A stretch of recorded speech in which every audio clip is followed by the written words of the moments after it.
සරණයි සදැහැති ඔබ සැමට දකින්න වෙට net සංගලක් සිත නිවි සැනසෙන බුදු නෙත නම් ඒ ලෞතර බුදුරජාණන් වහන්සේ විසින් දේශනා කොට වදාළ තථාගත බුදු බණත් මගේ සිත නිවි පහන් කරනවා.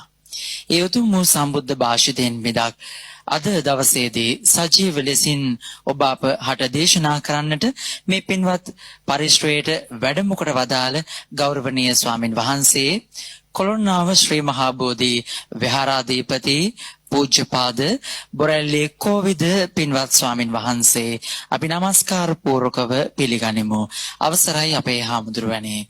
සාදු සාදු සාදු. තථාගත සම්බුද්ධ දේශනාව විසුරුවා හරින්නට අද මේ උදෙසා ස්වකීය දායකත්වයේ ධර්මයෙන් කටයුතු කරන්නේ අංක 52කින් 5 හොරණ පාර කැස්බෑව ලිපිනෙහි පදිංචි ඩී.ඩී. සීලවතී මෞතුමිය ප්‍රධාන ඒ පවුලේ දූ දරුවන් ඥාතීන් හිත මිත්‍රාදීන් පිරිස. අපි ආරාධනා කරමු දැන් ඒ මෞතුමිය ප්‍රධානව පින්වත් පිරිසට ප්‍රථමයෙන්ම ලෞතර බුදුරජාණන් වහන්සේ උදෙසා මල් පූජාවන් සිදු කරන්න. ඉන් අවසන දේශකයන්න් වහන්සේට දහත් වට්ටිය පිළිගන්වා ආරාධනා කරන්න. ඒ අතරතුර කලාකරුවන් ශබ්ද පූජාවන් මෙලෙස සිදු කරනවා.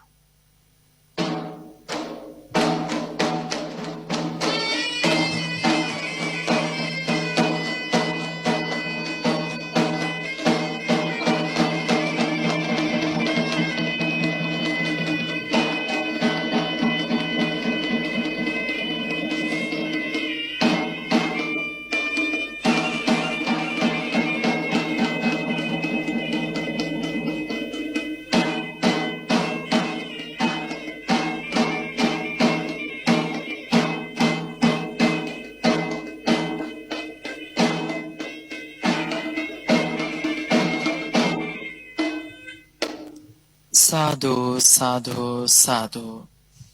සදහවත්නි සදහම් අසන්නට සෝදානම් වන මේ මොහොතේ ඊට පෙර ආතුව අපි සියලු දෙනා තිසරණ සහිත පංචශීලයේ සමාදන් වීමට සාදුනාදයක් පවත්වා තෙවරක් নমස්කාරය කියමු. අවසරයි අපේ හාමුදුරුවනේ. සාදු සාදු සාදු.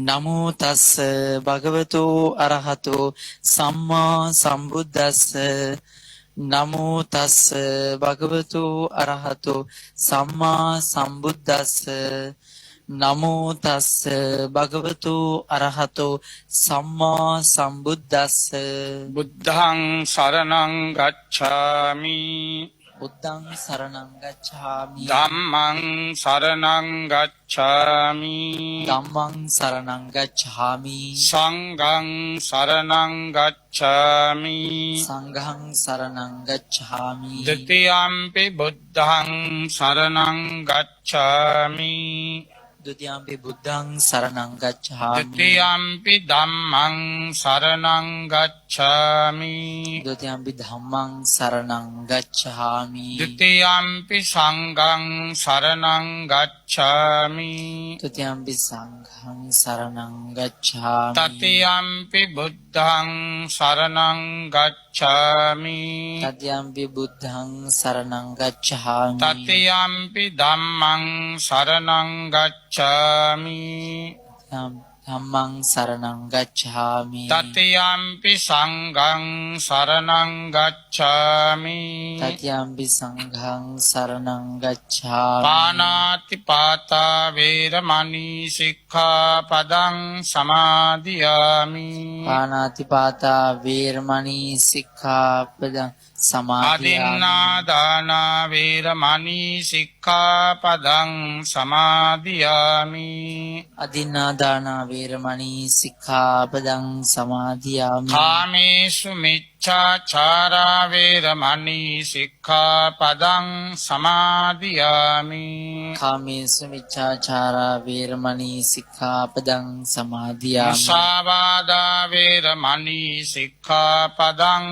සමාදියාමි සාවාදා වේරමණී සික්ඛාපදං සමාදියාමි සුරාමේරය මජ්ජපමා දට්ඨානා වේරමණී සික්ඛාපදං සමාදියාමි සුරාමේරය මජ්ජපමා දට්ඨානා වේරමණී සික්ඛාපදං සමාදියාමි. समन्ता चक्रवालेषु अत्रा गच्छन्तु देवता सद्धम्मं मुनि राजस्स सुनन्तु सग्ग मोक्खदं ධම්මස්සවන කාලෝ අයං බදන්තා ධම්මස්සවන කාලෝ අයං බදන්තා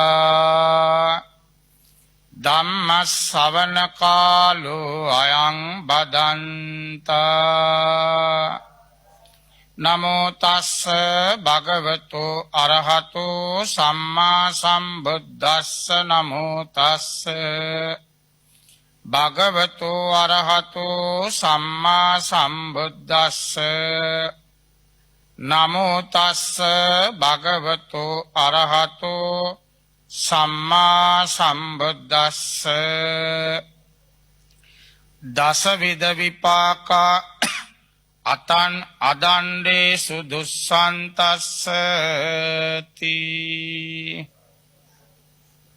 පින්වත්නි, පින්වතියනි, බෝසත් දරුවනි, දැන් මේ සජීවි දම් දෙසුමට කන් දෙන වෙලාව.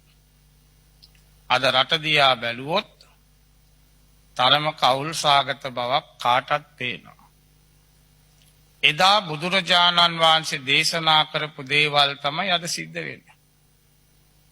아무තු දෙයක් නෙමෙයි, ලෝකේ කවදත් මේ වාගේ විපත්ති තියෙනවා. මේවට කියනවා විපත්ති කාල. විපත්ති කාල කියලා අපිත් බය වෙලා සැකයටපත් වෙලා නිකම්ම ඔය හිටියොත් පාඩුව අපිටයි. ඒකයි බලන්න ඔයගොල්ලන්ගේ පැත්තේ ලොවැඩ සංගරාවල් ලිව්වේ. ඔය පළාතට කිට්ටුවේනේ. අද ඒ මරු පිං කරගන්න. කොච්චර ලස්සනද ඒ වාක්‍ය. කවදාරි මැරෙන්නයි අපි ඉපදිලා තියෙනවා. මැරෙන්න කලින් බුද්ධිමතා නැනවතා පඬිතයා යම් යම් පිංකම් කරගන්න ඕන. ගෙනියන්න වෙන්නේ එච්චරයි. ඒ නිසා බලන්න එදා භාග්‍යවත් බුදුරජාණන් වහන්සේ දේශනා කළා මේ අහිංසක මිනිසුන්ට. අවියායුධ නැතිව නිකන් අහිංසකව ඉන්නේ. කාටවත් කලදර නැති මිනිසුන්ටනේ අහිංසකයා කියන්නේ. අපි මම කියන්නේ යානම් හරි අහිංසකයි කියලා. කාටවත් කරදරයක් නැති මිනිස්සු ඉන්නවා ලෝකේ. අපේ රටේ විතරක් නෙමෙයි ලෝකෙම ඉන්නවා. සමහර රටවල් වල කොච්චර අහිංසකද කියනවා නම් රෑ 10න් පස්සේ වැසිකිළියට ගියාම අර කොමඩ් එක තද කරන්න තානම් වතුර දාන්න තානම්. ඇයි? අල්ලපු ගෙදර මිනිස්සුන්ට කරදරයක් ඒක සද්දේ. කොහොමද? රෑ 10න් පස්සේ වැසිකිළි ගිහිල්ලා කොමඩ් එක ඔබන්න තානම්. අය බරාස් ගාල සද්දයක් එනවනේ සා වතුර යනවනේ. තාප්පෙන් එහා පැත්තේ ඉන්න කාට ඒක කරදරයක්. ඒ තරම් අහිංසක මිනිස්සු ඉන්නවා ලෝකේ. නිරායුධ අහිංසක මිනිසුන්ට කවුරු හරි කරදරයක් කළොත්, නිරායුධව ඉන්න මිනිසුන්ට, අහිංසක අසරණ මිනිසුන්ට කරදර විපත්ති කළොත් ඒ කරන කෙනාට විපාක 10ක් තියෙනවා. මෙලවත් ලැබෙනවා. මෙලව සමහර විට බේරුණොත් පරලොවදී හරි ඕවා ලැබෙනවා. පරලෝකෙදිත් බේරුණත් නිවන් දකින්න කොට හරි ඒ විපාක දෙනවා. දැන් හොඳම උදාහරණෙනේ මේ පුංචි ළමයි පවා දාන්න. මොගලන් ආඳුරු තමන්ගේ අම්මා තාත්තා ආයුධ තියාගෙන හිටියේ නෑනේ. කැලේට ගෙන ගින් කරදර කළා මැරුවා. ඒ විපාක නිසානේ ගුටි කාලා පිරුණුවන් පෑවේ. ඔය පන්සල් වල මොගලන් ආඳුරන් නිල් පාටට හදලා තියෙන්නේ. නිවන් දැක්කත් ඒකේ විපාක තියෙනවා. දැන් බුදුහාඳුරන්ට කර්ම 12ක් විපාක දුන්නා. ඒ වැඩිපුරම පසේ බුදුවරුන්ටම නිඳා කරලා. දැන් චින්චිමානිකා ඇවිල්ලා ඔය වගේ චෝදනා කළේ නිකන් නෙමෙයි. පසේ බුදු කෙනෙක් යනකොට මේ බෝසත් කාලේ කිව්වනේ මූට ගෑණි ඉන්නවා කියලා. මේ රෙද්දා පොරගෙන ගියාට මූට ගෑනු ඉන්නවා කිව්වා. ඒ නිසා තමයි අර සෙනග මැද්දේ බඩින් ගෑණියෙක් වාගේ ඇවිල්ලා නිඳා කළේ. මේ ආත්මෙදිත් මේ විපාක බලාපොරොත්තු වෙන්න ඕනේ මේ අහිංසක මිනිසුන්ට කරදර කළොත්. පළවෙනි කාරණාව තමයි පරුසංජානින් වේදනා. ඉවසන්න බැරි වේදනා තියෙනවා. මේ වේදනාව දැන් සමහර වේදනා තියෙන ඉවස ගන්න බෑ. සමහරු මැරෙන්න හදනවා. එimhe ඉවසන්න බැරි වේදනාවක් ලැබෙන්නේ කර්ම විපාක. දැන් බලන්න බෝම්බ ගැව්වා. දැන් මාසිකට වැඩිනේ. තාම ඉස්පිරිතාලේ වේදනාවෙන් ඉන්නවනේ. තාම තුවාල පිය දානවා, මැවුම් දානවා, මැවුම් කපනවා, බට ගන්නවා. ඒ මිනිස්සු විඳින වේදනාව. ඒක ආයි ලැබෙන්න ඉපෑ කරපෙක් කෙනාට. දැන් අදත් අපිට දරුණු වේදනාවල් එන්නේ සමහර වෙලාවට. කායිකවත් වෙනවා, මානසිකවත් වෙනවා. දැන් වැඩි උන්නේ කල්පනා කරලා බලන්න නියමලක් ආවොත් කොච්චර වේදනාවද? මේ ඇඟිල්ල උස්සගෙන දෙයි ගෙඩියක් ඔබගෙන ඌයි ගගයි. දතේ අමාරුවක් කල්පනා කර. කනේ අමාරුවක් එම රැට ආවොත් නිින්ද යන්නේ නැහැ. ඒ වගේ දරුණු වේදනා තියෙනවා. ඉවසන්න බැරි. පිළිකාව ඇවිල්ලා කරන්ට් එක අල්ලන්න පටන් ගත්තා. ඒ ශරීරය අපි රෙදි වලින් වහගෙන ඉන්න මේ ඉන්ද්‍රියවල පිළිකාව ඇදුනම සියුම් තැන්වල කරන්ට් එක අල්ලනවා කියන්නේ ලේසු පාසු වේදනාවක් නෙමෙයි. ඇයි මේක අන්න අසරණ අහිංසකයන්ට කරදර කළොත් ආයුධ නැති අයට අපි ආයුධ වලින් ගැව්වොත් අහිංසක වෙන්න මිනිසුන්ට අපරාධ කරදර කළාම පරුසං මා දරුණු වේදනාව. අම්මා තාත්තට දෙන්න බෑනේ අම්මේ මට රිදෙනවා මේක අම්මා ටිකක් ගන්න කියන්නේ මොකක්ද? සල්ලි පනල් දුන්නට ඕවා දෙන්න බෑ. මා දරුණු ආබාධ වේදනාව අර වරද කර කෙනාට ලැබෙනවාමයි. ඕකෙන් වැළකෙන්න බෑ. දෙවැනි කාරණාව බුදුහාඳුරු වදාළේ ශරීර වේදනා. ශරීර වේදනා කියන්නේ මේ ශරීරේ කැඩී බිඳී යන. අතපයෙම කැඩෙන්නේ. කකුල් කපන්න. දැකලා නැද කකුල් දෙකම කපපු මිනිස්සු ඉන්නේ. මම දැක්කා එක්කෙනෙක්ගේ කකුල් දෙකකුයි එක අතකුයි කපලා. ශරීරේ ભેද වෙලා. ඒ කියන්නේ මේ කැඩිලා බිඳිලා යන. එදා වාහන වලට අපිලා කෑලි කෑලි වලට යන්නේ. හැම එක්කෙනාට මෙහෙම වෙන්නේ නැහැ. දැන් සමහර වාහනේට අපිලා ශරීරේ කැඩෙන්න බිඳෙන්නේ නැහැ. තැලීමක් බිඳීමක් තැලීමක් සීරීමක් ඇති වෙනවා. කැඩිලා බිඳිලා යනවා. අතපය කැඩිලා යනවා. කොන්ද කැඩිලා යනවා. සමහරු ඉන්නවනේ කොන්දෙන් පාල පණ නැහැ. දැන් මම දැක්ක ළමයි කියලා මෙයා මැරුණා. ඔන්චිල්ලා පදින්න ගිහිල්ලා පුංචි කාලේ ඔන්චිල්ලාව හරියටම තුනටියට වැදිලා. අපි මෙහෙම තල්ලු කරන්නේ ඔන්චිල්ලා. ඉතින් දැන් ඉන්න අම්මලා ඔවා ගණන් ගන්න නැහැනේ මොනවාරි සිද්ධාලේපු මොනවාරි ගානව එච්චරනේ. ඔන්න තරුණ වයසට එනකොට කොන්දෙන් පාල පණ නැහැ. ඇවිදින්න බෑ. රෝද පුටුවේ ගියත් අකාලේ මලා. ඔය තමයි කර්ම විපාක කියලා කියන්නේ. ශරීරය කැඩී බිඳී සිඳී යන. කෑලි කෑලි ඔය කෝච්චි වලට මැප්පිලා බෝම්බ වලට අවුවිලා කෑලි කෑලි යන්නේ. පෙට්ටියවත් සීල් කරලා තියන්නේ මිනිහවත් බලන්න නැහැ. මිනිහ බලන්න නැහැ සීල් කරලා. කෑලි වලට යන. ශරීර වේදනා අර අහිංසක මිනිසුන්ට කරදර කිරීමේ විපාක. අසරණ අයට මේකෙන් කියන්නේ නෑ අවි ආයුධ තියෙනවම මරුවට කමක් නෑ කියලා. මේ කියන්නේ අර අහිංසක මිනිස්සු කාටවත් කරදරයක් නැති මිනිසුන්ට විපාක කළාම. කරදර කළාම ලැබෙන විපාක. තුන්වෙනි එක වදාලේ ගරුකං ආබාධං. ගරුක කියන්නේ මහා භයානක ලෙඩ. පිළිකාව අපස්මාර කියන්නේ මීමැස් මොරේ. මීමැස් මොරේ මැදුනම කොච්චරම ඇඳුම් ගැලවිලා යනවා. මල මුත්‍රා පිට වෙනවා. මා පාරේ වැටිලා. කටින් කෙල බේරගෙන පාරේ විවුලනවනේ. දඟලනවා. ඒ ලෙඩේ අරීම භයානක ලෙඩක්. පිළිකාව භයානක ලෙඩක්. කොච්චරද ඔය මාරගමට එම ගින් බලන්න. පිළිකාව කියන්නේ මා දරුණු ලෙඩක්. ඒ වගේම අංශභාගය ඇදුනොත් එක පැත්තක් පණ නැහැ. ජීවත් වෙලා මොකටද? පිස්සු ඇදුනොත් උමතු රෝගය කියන්නේ. උම්මත්ත කාගාරයට ගියොත් අය අංගොඩ පැත්තේ පේනවා. ඒ මිනිස්සු හරි අපරාධි පව්. තරුණ ළමයි පිස්සු ඇදිලා. ඒවට කියනවා ගරුකම් ගරු ආබාධ. ඒ කියන්නේ ඒ ආබාධ වලට කවුරුත් ගරු කරනවා නෙමෙයි. ඒ වචනින් පේනනේ භයානක ආබාධ. ඒ ආබාධ අර චුල්ලකම්ම විභංග සූත්‍රයේ බුදුහාඳුරු දේශනා කළා. ස්වාමීනි සමහරු දීර්ඝායුෂ ජීවමේ නිරෝගීව ජීවත් වෙනවා. සමහරු හැමතිස්සෙම ලෙඩ. බුදුහාඳුරු දුන්න උත්තරේ කම්මං සත්‍යේ විභජති. කවුරුත් නෙමෙයි තමන් කරපු දේවල විපාක. බේරෙන්න බෑ. ඊළඟට දේශනා කළා චිත්තක්කේපං. ඒ කියන්නේ උමතු බව සිතේ මානසික ලෙඩු කියන්නේ. මානසික ලෙඩු බවට පත් වෙනවා.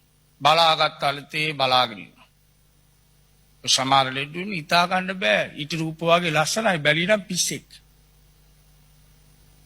දැන් එක්කෙනෙක් ආවා හරි ලස්සන තරුණයෙක්. බොහොම ඇඩයි.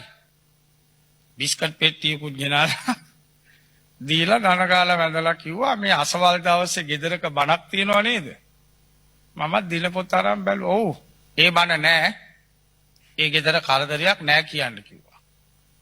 මේ මිනිහා දැක්කොත් පිස්සෙක් කියලා හිතන්න බෑනේ. ඉතින් මමත් ඉතින් කැපුවා බණ. එදා වෙන බණක් තිබුණේ නෑ හොඳ වෙලාවට. ඉතින් බණ නෑනේ. ඉතින් මමත් ඉතින් පන්සලට වෙලා බුද්ධ පූජාවත් කරලා බුලත් ටිකක් කකා ඉන්නකොට ඒ ගෙදරුන් එනවා දැන් 8ට 10යි. මං කිව්වා මං එන්නම් කියලානේ කිව්වේ. ඇවිල්ලා අහන හාඳුනි බණට එන්නේ නැද්ද කියලා. මං කිව්වා මොන බණද කියලා. ඇයි මේ අද අපේ ගෙදර බණනේ. දිනපොත බැලුවම ඔව් ඒ නම තියෙන්නේ. මං කිව්වා එක්කෙනෙක් කියලා කිව්වනේ නෑ කියලා. මොන පිස්සුද අර සෙනග පිළ අපි මේ බලාගෙන ඉන්න ආතුරු වෙනකම්. යම් කිව්වා බැලීනම් 600ක් 700ක් සෙනග. ලවුඩ් ස්පීකර් දාලා මමත් ඉතින් ඉක්මනින් ගියා. යනකොට අර මිනිහා ඉස්සරහින්ම වාඩි වෙලා ඉන්නවා. බණ පොලේ. ලස්සන ඇඳගෙන වාඩි වෙලා ඉන්නවා. මම වාඩි වෙච්ච ගමන් කිව්වා මෙන්න මෙයා තමයි ඇවිල්ලා කිව්වේ බණ නැහැ කියලා. ගෙදරක ඌට පිස්සුනේ කිව්වා. ඉතින් ඌට පිස්සු කියලා මන් දන්නවද? මම දන්නවද ඌට පිස්සු කියලා? බැලීලා ඊට රූපේ වාගේ ඉන්නවා පිස්සෙක්. ඔන්න ඒ කසාද බඳින්න වෙන්න පුළුවන්. ජීවිතේ අවුල් වෙලා. කවුද මේක කරන්නේ? කොහේ හරි අම්මා කෙනෙක් තාත්තා කෙනෙක් කැමතිද තමන්ගේ ළමයි උමතු වෙනවට? පිස්සු වෙනවට කැමතිද? කිසි අම්මා කෙනෙක් තාත්තා කෙනෙක් කැමති නැහැ. ඇත්තටම පිස්සු ඇදිලා වුණත් අම්මා තාත්තා කියනවද ළමයාට පිස්සු කියලා? කියන්නේ නෑ නෑ යාට පොඩි අසනීපයක් තියෙනවා අංගනවනේ.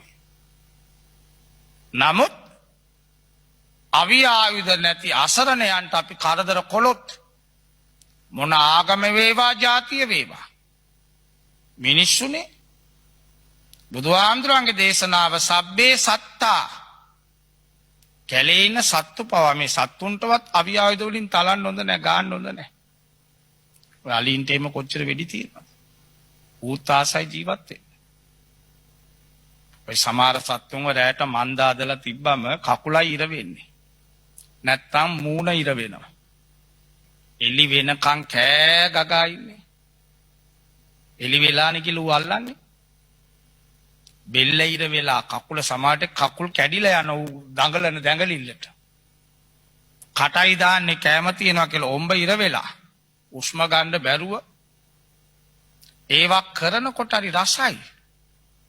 විඳින්න ගියාම සංසාරේ මේ වාගේ සියලු සැප සම්පත් ඇති ගෙදරක ඉපදිලා පිස්සෙක් වුණොත් දැන් ඔය බෝම්බ ගාගත්ත එක නම්බර එකේ පිස්සෙක්නේ ඔළුවක් තියෙන එකේ කොයි වැඩේ කරයිද ඌට පිස්සු නැත්තම් උපාදිත් අරගෙන BMW වාහන වලින් යලා ඌත් මැරිලා ඉන්නවවත් මරයිද ඊයේද කොයිද මං අහගෙන කවුද කියනවා මලාම මේ කන්‍යාව ඇත්ත දෙකක් හම්බෙනවා කිව්වලුනේ. ඒක උට වැරදියට ඇවිල්ලා තියෙන්නේ. ඒ කන්‍යාවට වයස 72යිලු. වයස 72 කන්‍යාවක් ගන්නයි මූ මැරිලා තියෙන්නේ. කන්‍යාව 72 නේ ඌට වැරදිලා. මිනිහා හිතලා තියෙනවා කන්‍යාව 72ම මේ මලාම ලැබෙන කන්‍යාවට වයස 72යි. මේ නාකි ආච්චි කෙනෙක් වෙනුවෙන් තමයි මැරිලා තියෙන්නේ. පිස්සෙක්. අපි අනුකම්පා කරන්න එපා පිස්සු. ඊළඟට බුදුහාමුදුරු දේශනා කළේ රාජාන උපසග්ගම්. රජවරුන්ගෙන් රට පාලනය කරන අයගෙන් ගැටලු මතුවලා මේ දවස්වල මතුවෙලා නැද්ද? පාලකයෝ විරුද්ධ වෙනවා. පාලකයෝ රජ්ජුරුවෝ නැත්නම් රටේ ඉන්න ප්‍රධානියෝ ඒ අයත් එක්ක විරසක වෙනවා. විරසක වෙනවා කියන්නේ තනතුරු වලින් අයින් කරනවා. දීපල රාජසන්තක කරනවා. ඊට පස්සේ චරපුරුෂයෝ කියලා ඉන්නවා. ඒක රහස් පොලිසිය. රාජ් පොලිසියවල ඔක්කොම පරීක්ෂා කරනවා. මෙයාට සල්ලි ආවේ කොහෙද? මෙයාගේ දීපල මෙච්චර ආවේ කොහෙද? වැසිකිළියේ ඉඳලා චෙක් කරනවා. හැම එකක්ම පරීක්ෂා කරලා රජයෙන් ගත යුතු පියවර. අපේ රටේ නම් එහෙම නැහැ. නමුත් කර්ම විපාක දෙනවා. අපේ රටේ රජවරු ඒ විපාක මේ පිළිවෙත් නොපිළිබැඳත් කොමාරි අයින් වුණානේ. මොන මේකින් හරි කර්ම කියන්නේ එකයි. ඔන්න බලන්න මේ වැස් දෙකට පේන්න තියෙනවා. මේවා සංසාරේ විතරක් නෙමෙයි මෙලොවම කරපු අපරාධවල විපාක අපි දන්නේ නැහැ. මෙලව කළාද කියලා. නමුත් මේ වාගේ සිදුවීම් වෙන්න නම් අර විදිහේ බුද්ධ ආගම කියන්නේ හේතුඵලවාදීනේ. හේතුවක් නැතුව ඵලයක් එන්න බෑ. කොස් ඇටයක් නැතුව කොස් ගහක් එන්නේ නැහැ. කොස් ඇටේ පළකොලොත් තමයි කොස් ගහක් එන්නේ. නිකම්ම කොස් ගසෙන්නේ නැහැ. කොස් ඇටයක් තියෙන්න ඕනේ කොස් ගහක් එන්න. රජවරුන්ගෙන් රජයෙන් පොලිසියෙන් ඇතිවන නිന്ദා අපහාස තනතුරු නැතිවීම දීපල අයිමිවීම සමහර විට රටින් නිරපනවා රජ කාලේ. ඒ කාලේ රජවරු රටින් නිරපනවා. පච්චකුත් කොටලා. රටේ තියාගන්නේ. තනතුරු නැහැ, ධනෙ නැහැ, සියල්ලකින්ම නිന്ദාවටපත් වෙනවා. ඒ මොකක් නිසාද? අසරණයන්ට කරදර කිරීමේ විපාක. අහිංසක මිනිසුන්ට කරදර කිරීමේ විපාක. ඊළඟට කිව්වා දාරුණං අබ්බක්කාන. ඒ කියන්නේ දරුණු නිന്ദා. මේ දවස්වල නැද්ද දරුණු නිന്ദා? බලන්න කොච්චර වටිනවද මීට අවුරුදු 2600කට කලින් මේවා කිව්වේ කි දෙයියනේ. ඒකනේ සරුවක්ඥතා ඥානික තුන්කල් බලාවදාලා කිව්වේ. දැන් මේ දවස්වල 225ම නිന്ദා නැද්ද? දැන් මිනිස්සු කියනවානේ ඕකට බෝම්බයක් ගාපු එකාට නොබෙල් තෑග්ග දෙනවා කියලා. බලන්න 225ක් මරුවොත් නොබෙල් තෑග්ග දෙනවලු. මිනිස්සු කියන්නේ. දැන් ඌ කියන්න පටන් ගත්තා. ඌ කියන්න පටන් ගත්තා කියන්නේ තමන්ගේ ඇඳුමට තියෙන ගෞරවය. පාරක යන්න පුළුවන්ද? ඇයි මේ අනුන්ගේ බඩට ගාලා? මේ අපෙන් අරගෙන අපිටම කරපු අපරාධ අහිංසක මිනිස්සුන්ට. දැන් ගොයියෝ ටික ඉවරයි අහිංසක මිනිස්සු. වෙළඳාම ඉවරයි. කොච්චරද? මේ රට පුරුදු වෙලා තියෙනවා පින්වත්නි මාස දෙක තුන මොකක් හරි එක ප්‍රශ්නයක් අල්ලගෙන කෑ ගන්න. දැන් මාස ගානක් කතා කළා මා බැංකුව.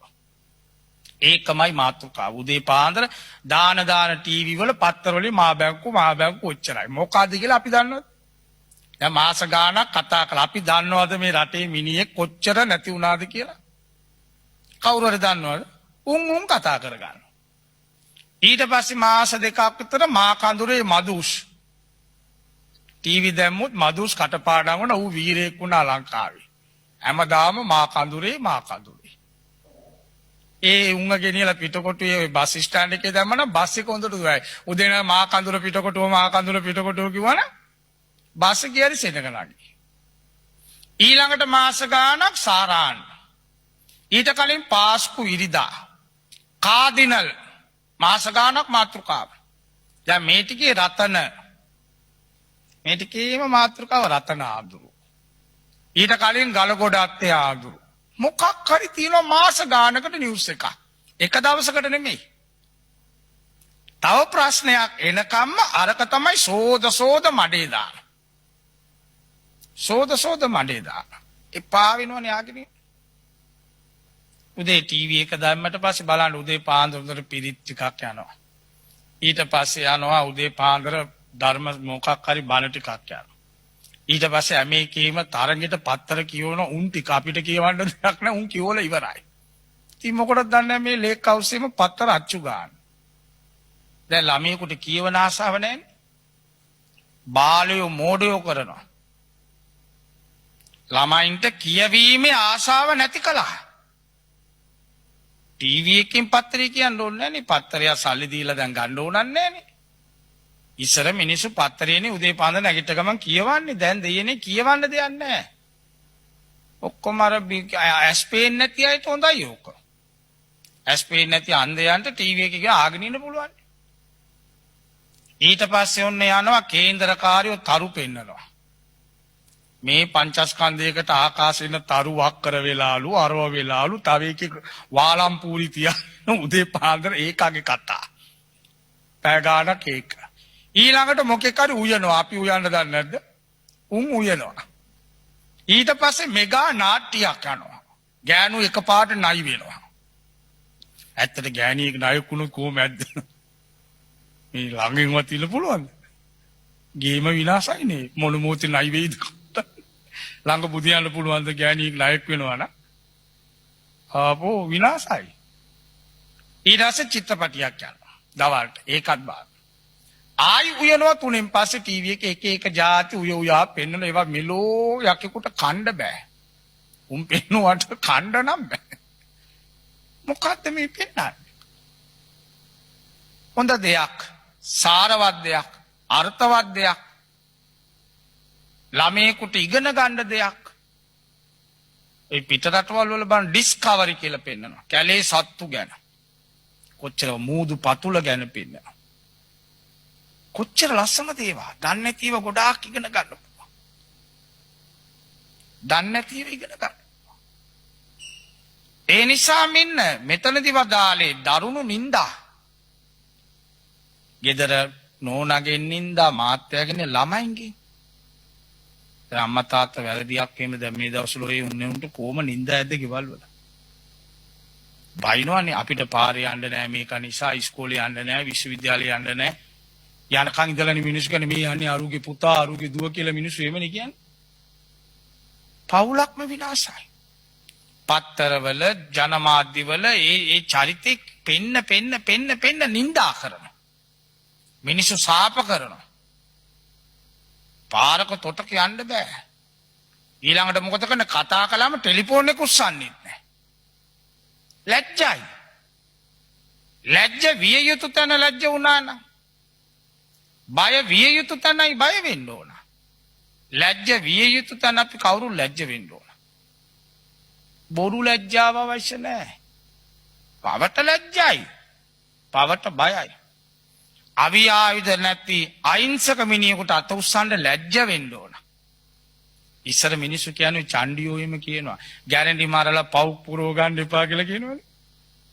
එහෙම කියනවා චණ්ඩියෝ කියනවා ඉස්සර. ඉතින් අහිංසක මිනිස්සු දැක්කම නිකන් ගැරන්ටි මාරලා පව් පුරව ගන්න එපා බං කියන්නේ.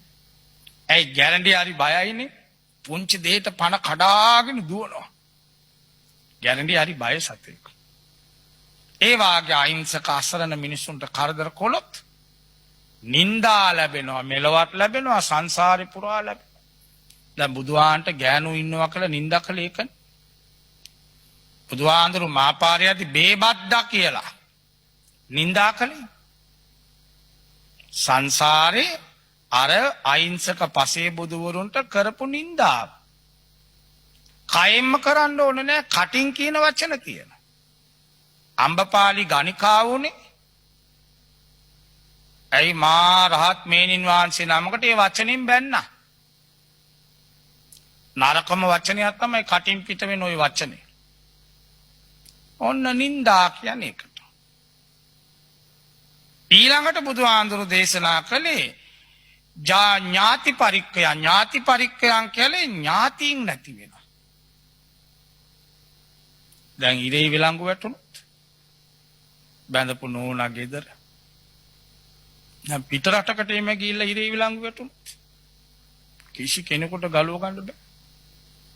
ළමයි සුරතල් ළමයි අම්මා නෑ තාත්තා නෑ සමහරු අනාථ වෙලා ඉන්නේ මඩම් වල ළමයි වදලත් අනාථ වෙලා ඉන්නේ ළමයි අයක් අතක් වදලත් මාළු මඩමේ ඉන්නේ අන්තිම කාලේ හරි ආසයිනේ මොනුබුරු මිනිබිරියෝ එක්ක ඉන්නේ මොනුබිරියෝ කරෝේ කරේ නගින්න අතින් අදින්න ආච්චි සීයේ කියනකොට තියෙන සතුට මාළු මඩමේ වාඩි වෙලා බකමූණා වගේ විරිත්තගෙන බුම්මගෙන උඩ බලාගෙන හිටියෝ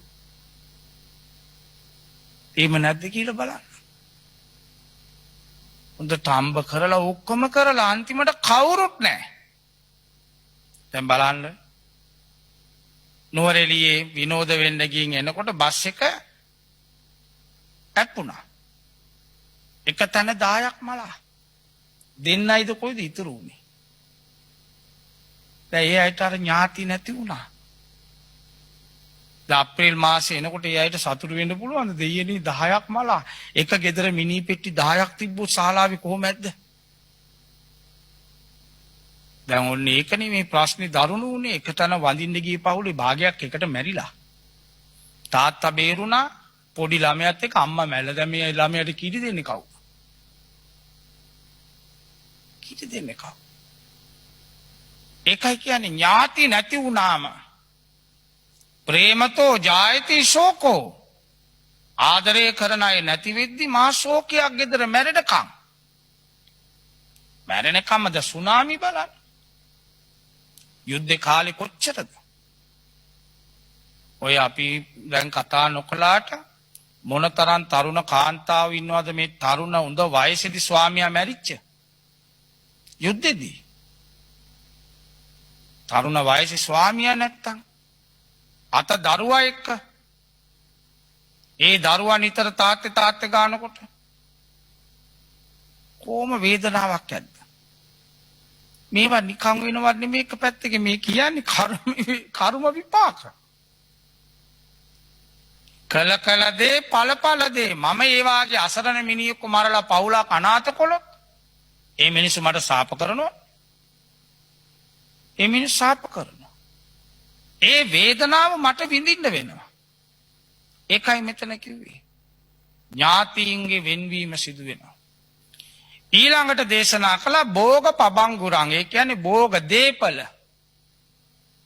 කුඹුරු ඔය හිටපු ගමන් කුඹුරු විනාශ වෙලා යනවා ගම් වතුර ඇවිල්ලා කුඹුරු. දීපල රාජසන්තක වෙනවා. ගොඩාක් කම්බ කරපුවාගේ ඔය බදු අරෝමියව ගෙවලා නැතුව බිල්ඩින් ඔක්කොම යන්නේ. පොලියට ගත්තා පොලි ගෙවා ගන්න බැරුව සින්න වෙලා යන තමන් දාඩිය මාංශයෙන් අම්බ කරපු දේවල් විනාශ වෙලා යන බෝම්බ ගානෝ ඔය දැන් සමහර විට බලන්නකො පුදුමත් හිතෙන කොයිද යන බස් එකක් ගේ කඩාගෙන ගිය ඇතුළට ගිහිල්ලා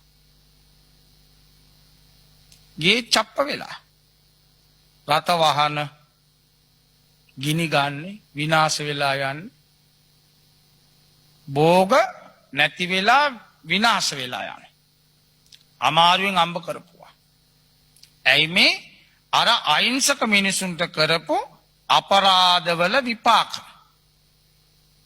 ඊළඟ කාරණාව තමන්ගේ නිවස ගිනි ගන්නවා මා කර්මයක් නේ අදපු ගේ ගිනි ගන්නවා කියන්නේ දැකලා නැද ගෙවල් ගොඩනැගිලි ගිනි ගන්නේ කොහොම ගිනි ගත්තත් දන්නේ නැහැ අන්තිමට පොලිසියෙන් ගිහලා බලලත් කරන කොහොමද බම් මේක ගිනි ගත්තේ ගිනි ගන්නකොට ගේ ඇතුලේ තියෙන ටික ඔක්කොම පිච්චිලා යනවා ගිනි ගන්නවා කියලා ගේ විතරක් ගිනි ගත්තට කමන්නේ නැහැ නිවස තුල තියෙන සෑම දෙයක්ම ගිනි ගන්නවා මිනිස්සු ගිනි තියනවා දැන් පෞගේ කාලේ ගිනි තිබ්බනේම ඔය පෞගේ ටීවී වලින් පෙන්නේ ගිනි තියලා. විනාශ වෙලා. ඒ නිකන් වෙනව නෙමෙයි. මොකක් හරි හේතුඵලයක් තියෙන්න ඕන. නිකන් වුණා නෙමෙයි හේතුඵලයක් තියෙන්න ඕන. 10 වෙනි කාරණාව බුදුහාමුදුරු පෙන්වා වදාලේ මරණයෙන් පස්සේ මරුණට පස්සේ අපි ඒකනේ විශ්වාස කරන්නේ නැත්තේ. ඇයි අපිට පේන්නේ නැහැ. නිකන් කල්පනා කරන්න අපි ජීවත් වෙන මේ සමාජයේ දුකටපත් වෙච්ච මිනිස්සු නැද්ද? ඒ මන්ද බුද්ධික ළමයි දැකලා නැද්ද? ඒගොල්ලෝ සැප විඳිනවද? කොර වෙච්ච අය දැකලා නැද්ද? කොර වාට්ටු වල විරූපී වෙලා ඉපදිච්ච අය දැකලා නැද්ද? කොච්චර ඉන්නවද? මේ සමාජෙම දුක් විඳින අය දකින්න පුළුවන් අපිට. මීට වඩා දුකක් තියෙනවා අපාය කියන නිරයේ. ඒකනේ ඒක අපාය කියන්නේ. සැප නැහැ. සැප නැහැ. ඒ නිරා දුකට වැටිච්ච දා ඉඳලා කොයි කාලෙ චුත වේද කියන්නේ. ඒ මනුෂ්‍ය ලෝකේ නම් අපි ඉතින් අවුරුදු 8යි 70යි ඉක්මනට යනවනේ යන්නේ නෑ. එතනේම බෑ. දැන් අත කැපෙනවා කැපිලා තව ටික ආයි අතක් එනවා. ආයි කපනවා. ආයි එනවා. ආයි කපනවා. ආයි එනවා. කොහොමද? මැජික් වාගේ. මේවා අපිට පේන්නේ නැහැ. ඕවා හරියට පෙනුණා නම් මිනිස්සු අවියක් ගනිද අතට ආයුධයක් ගනීද? අනුන්ට කරදරයක් ඇඟිල්ලවත් දික් කරයිද? ඇඟිල්ලවත් දික් කරන්නේ. ඒ නිසයි බුදුහාඳුරු වදාළේ අදණ්ඩේසු. දඬු කියන්නේ මේ ආයුධ නැති අය. අහිංසක මිනිස්සු ඉන්නවා. දැන් බලන්න සමහරු වස දාන. ඔය වතුරටත් වස දාන. ලිඳට වස දාන. අහිංසක සත්තු බොනවා. උම්මැරෙනවා. අසරණ අයට කරදරයක් කරන්න හොඳ නැහැ. ලෝකෙම මෛත්‍රිය භාවනාවක් කියලා දේශනා කළේ බුදුහාමුදුරු විතරමයි. මං වාගේම අනිත් සත්තු සුවපත් වේවා. කොහමද ඒ සිද්ධ? මං වාගේ මං ආසයි කරදරයක් නැතුව ජීවත් වෙන්න. මං ආසයිනේ මගේ ජීවිතේට මං හරි ආසයි. මං මැරෙන්න ආස නැහැ. කවුරුවක් මට උඹ කියනවට ආසක් නැහැ මං. ආසද ඔයගොල්ලෝ? දැන් බලන්න ඕයි කියන්නේ හොඳ වචනයක්. නරක වචනයක් නෙමෙයි සිංහල භාෂාවේ. තමුසේ කියන්නේ නරක වචනයක් නෙමෙයි. හොඳ වචනයක්. නමුත් අපිට තද වෙන්නේ නැද කවුරු හරි තමුසේ කිව්වොත්? ඇයි කරත්තකාරයද කියලා? කතා කරන්න ඉගෙන ගනින් කියන්නේ නේ. මං අකමැති නම් අනික් කෙනාට මං තමුසේ කිව්වොත් එයාටත් ඒ වගේ නේද? එයාටත් ඒ. ඕයි කියනකොට මම කැමති නැහැ. අපි කියන්නේ රවල බලනවා. සමහරට ඇවුන්නේ නැහැ වාගේ ඉන්නවා. ඕයි කියන එක ඇවුන්නේ නැහැ නමුත් ආක බලාගෙන ඉන්නේ. මට නෙමෙයි වාගේ. එතකොට මම කාටද ඕයි කිව්වොත් එයාත් අකමැති. වචනෙන් උනත් අපි අනුන්ට ගරු කරන්න ඕන. වචනෙන් අපි අනුන්ට ඒකනේ බලන්න සූත්‍ර පිටකවල ඔය පිරිත් පොතේම තියෙන පූජකෝ ලබතේ පූජං. අපි අනුන්ට පූජාවක් කියන්නේ ගරු කරනවා නම් එනකොට ආසනය දෙනවා නම් වැඩිහිටියෙක් කෙනෙකුට අහිංසක කෙනෙක් කෙනෙකුට 100ක් කෙනෙක් කෙනෙකුට ආච්චි අම්මා කෙනෙක් කෙනෙකුට ගර්භණී කෙනෙක් කෙනෙකුට අංග විකල කෙනෙක් කෙනෙකුට බස් එකේ හරි කර ඉක්මනට නැගිටින්න පුළුවන් අනුන් නැගිටින්න කලින් එයාව අතින් අල්ලලා වාඩි කරවන්න පුළුවන්. ඒ මනුස්සයා බැබලෙලා. එයා දිහා ඔක්කොම පිය චක්කු හරි ලස්සනට බලනවා. අනේ අපොයි කොච්චර හොඳ කෙනෙක්ද. ඒ වාගේ ලෙඩෙක් කෙනෙකුට මුල්ම පුටුවේ වාඩිලා බුදු කිර ඉන්නවනම් මිනිස්සු රවලා බලනවා. මිනිස්සු රවනවා. එයාගේ ගෞරවේ නැති වෙනවා එතන. ඒ නිසා අපි අනුන්ට හොඳ දෙයක්ම කරන්න හිතන්න ඕන. අද හිතන්නේ කල්පනා කරන්නේම නරකක් කරන්නද? ගාන්නේ කොහමද? මරන්නේ කොහමද? ගිනි තියන්නේ කොහමද?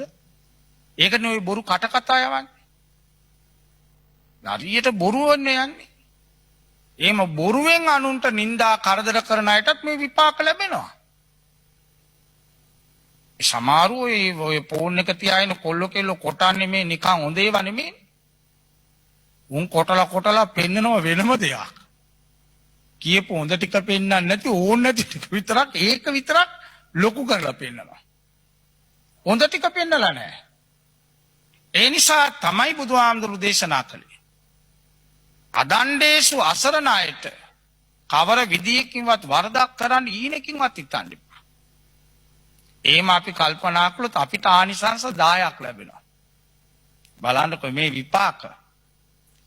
විපාක වලින් අනිත් පැත්තත් පෙන්නනවනේ බුදුහාම. පළවෙනි දේ තමයි සැපසේ නිින්ද යන්න. රැට නිින්ද නැති උන් කොච්චර ඉන්නවද? ඒට පෙරලෙනවා මේට පෙරලෙනවා නැගිටිනවා ලයිට් එක දානවා වතුර බොනවා ආයි නිදිනවා ආයි නැගිටිනවා. ආයි ලයිට් එක දානවා වතුර බොනවා ඔල්ලෝස බොනවා ආයි නිදිනවා. ආයි නැගිටිනවා ලයිට් එක. ඉතින් මල කරදරයක් ඊළඟ කාමරේ ඉන්නේ කාට? ඒ කාමරේ බුදියන්නේ නැහැ. නැගිටිනවා ලයිට් එක දානවා වෙලාව බලනවා වතුර බොනවා ආයි බුදියනවා. ආයි නැගිටිනවා වැසගිලියට යනවා ආයි වතුර එකක් බොනවා ආයි වෙලාව බලනවා නිදිනවා. නිින්ද යන්නේ. මොකද්ද ජීවිතේ? බැලින මෙට්ටේ රුපියල් 80000යි. 80000ක් දීලා මෙට්ටේ ගත්තට නිින්ද ගන්න බෑනේ. සමහරු ඉන්නවනේ මාපාරේ කොට්ටයක් නැහැ පදුරක් නැහැ හොඳට බුදි ගොරවනවා පිඹුරා වාගේ. ඌට මෙට්ටක් නැහැ කොට්ටක් නැහැ. ඒ අසෙන් කෝච්චි යනවා බස් යනවා ඕන් ගන්නවා මිනිහා හොඳට නිදි. මේක AC එකක් දාගෙන 80000ක මෙට්ටේ හෙට පෙල්ලි මේට පෙල් ළඟ ඉන්න කාටත් පයින් ගාලා අන්තිමට සරමත් ගලවගෙන ඒ නිින්ද යන්නේ. නිදි පැදුරේ ඔය ඉන්නවා නිින්දක් නැහැ. වැටිච්ච ගමන් කොට්ටේ ඔළුව තිබිච්ච ගමන් නිදා ගන්න පුළුවන්. ඒක පිනේ විපාක.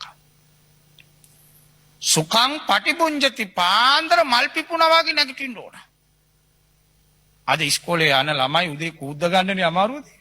ඇයි ළමයිගේ සිතේ මෛත්‍රිය නැහැ. ඉස්කෝලේ අහිංසකුන්ට වීලු කරලා තල්ලු කරලා පඩි පෙලෙන් පෙරලලා පෑනෙන් යනලා එහෙමනේ ඉන්නේ. ඌ කියලා කුණු අරපෙන් බැනලා ඇවිල්ලා ඉතින් බුදිය ගත්තට උදේ නැගිටින්න බෑ. නැගිටපන් ඉස්කෝලේ යන්න. නැගිටිනකොට කලිසම් බිම. මේ යුද්ධ කරලා වාගේ. පාන්දර මල් පිපුණා වාගේ නැගිටින්න ඕන. ඒක විපාකයක් පින. නැ පාපකානං සුපිනම් පස්සති රැට නපුරු ඊට පේන්නේ. සමහර ඌ කියනවා රැට පෙරෙලනවා දත් මිටි කනවා.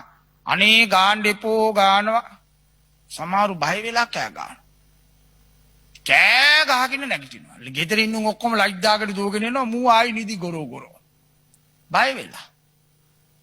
නරක සීන පේනවා. හොඳ සිතිවිලි තිබිච්ච කෙනෙකුට ඊන පේනවා.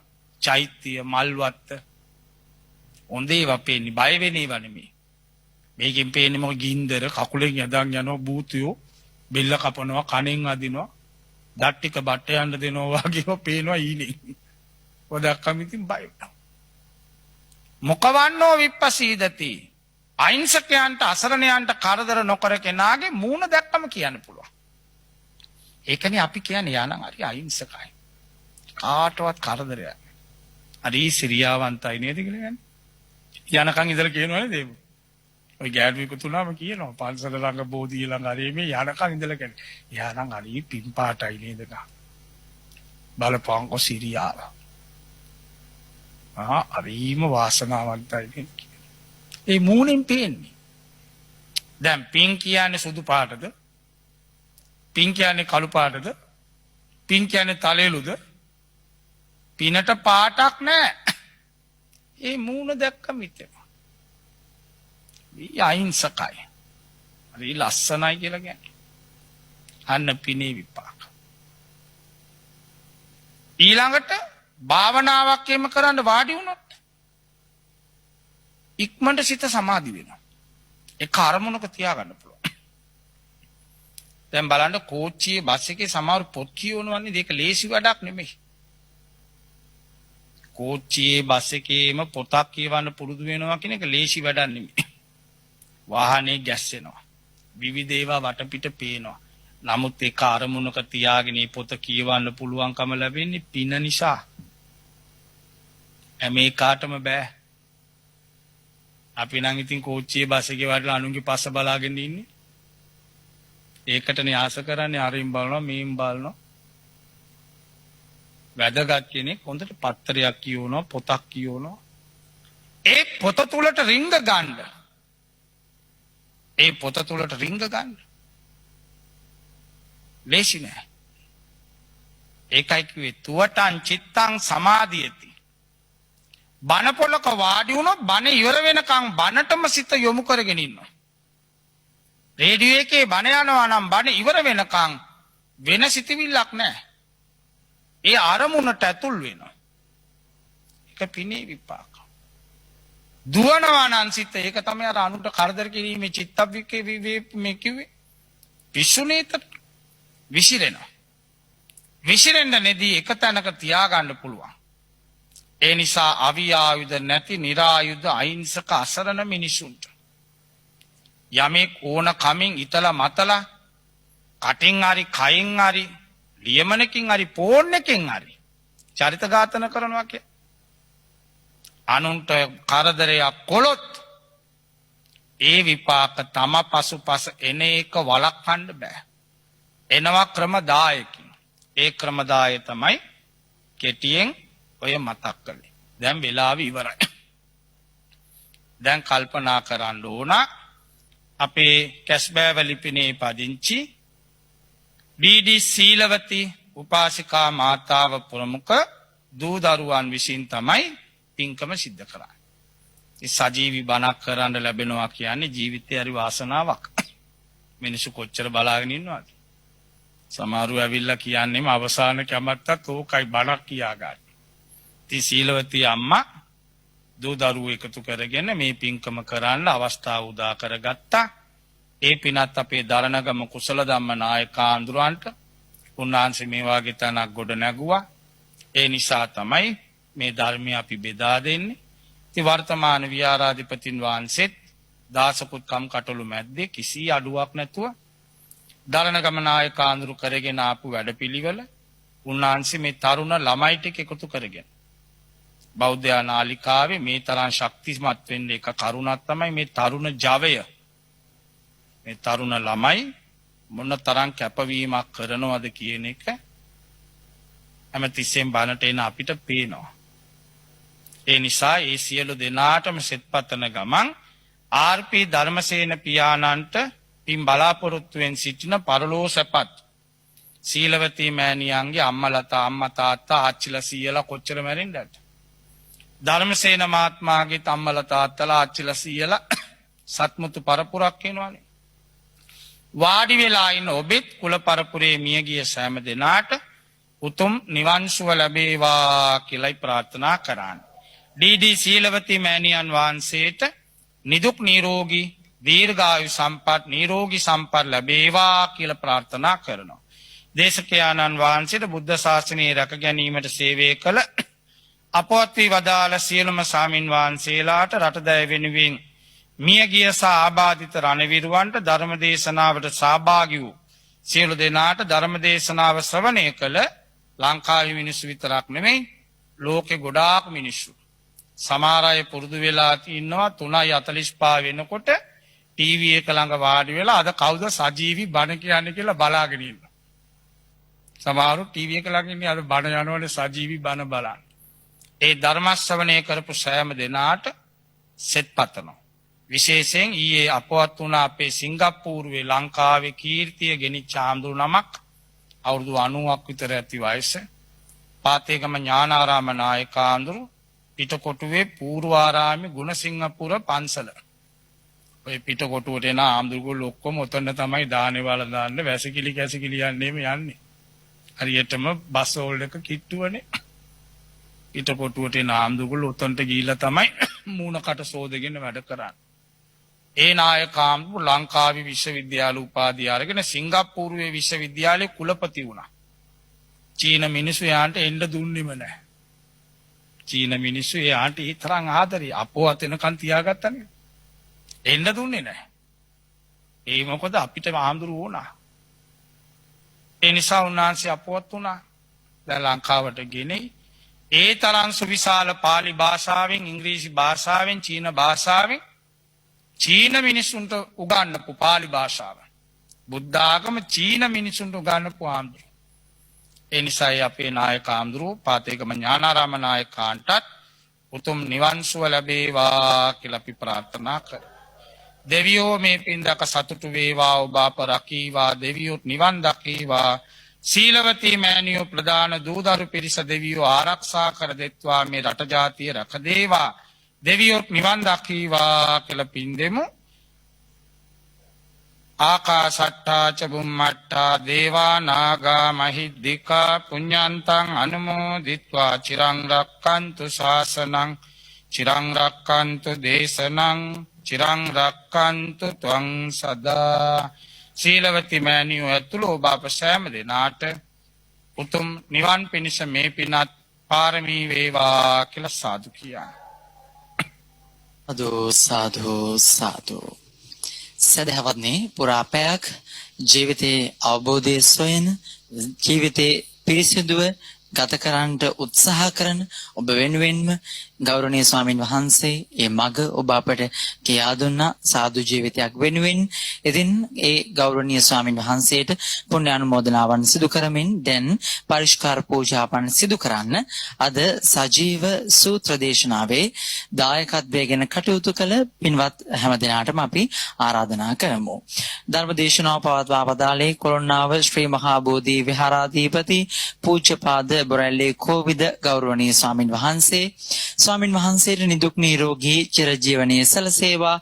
තවත් බොහෝ කාලයක් අර්ථයෙන් ධර්මයෙන් මේ මඟ ඔබ අපට කියා දෙන්න ස්වාමින් වහන්සේට ශක්තිය ධෛර්යය සලසේවායි ප්‍රාර්ථනා කරමු. සාදු සාදු සාදු. දැන් ස්වාමින් වහන්සේට අද මේ පින්කමේ දායකත්වයේ ධර්මෙන් කටයුතු කරන සදැහැති පිරිස පරිස්කාර පූජාවන් සිදු කරන මොහොත. ඒ අනුව අංක 52න් 5 හොරණ පාර කැස්බෑව පදිංචි ඩී.ඩී. සීලවතී මෞතුමිය ප්‍රධානව ඒ පවුලේ දූ දරුවන් ඥාතීන් හිත මිත්‍රාදීන් සියලු දෙනා අද මේ ධර්ම දේශනාවේ දායකත්වයේ ධර්මෙන් කටයුතු කළා. ඒ හැමදෙනාම බලාපොරොත්තු වන යහපත් අරමුණු අභිමතාර්ථ එලෙසින් මිටු වෙන්න කියා ප්‍රාර්ථනා කරනවා. ඒ වගේම ගෞරවනීය ස්වාමින් වහන්සේට ඔබ අප හැමදෙනාටම උතුම් වූ චතුරාර්ය සත්‍ය ධර්මය අවබෝධ පිණිස මේ පිනත් හේතු වේවායි කියන ප්‍රාර්ථනාව ඇතිව එහෙමනම් අද සන්ධ්‍යාවේ සූත්‍ර දේශනාව අපි නිමාවටපත් කරනවා. අදත් උදෑසන සිට පූජනීය උඩුදුම්බර කාශ්‍යප ස්වාමින් වහන්සේ විසින් පවත්වන ප්‍රතිවික්ෂා ධර්ම දේශනා මාලාවේ නියමිත ධර්ම දේශනාවන් පටිගත කිරීම සිදු වුණා. ඒ වගේම ධර්ම දේශනාවන් කිහිපයක් බෞද්ධ රූපවාහිනියත් බෞද්ධ ගුවන්විදුලියත් පටිගත කිරීම ඔබේ දායකත්වය ඇතිව සිදු වුණා. ඒ හැමදෙනාටමත් පුණ්‍ය අනුමෝදනාවන් සිදු කරමින් අපි අපේ නාලිකාව වෙනුවෙන් නිෂ්පාදන දායකත්වය ලබා දුන් හැමදෙනාටමත් පුණ්‍ය අනුමෝදනාවන් සිදු කරමින් දේශනාව නිමා කරනවා. හැමදෙනාටම තෙරුවන් සරණයි.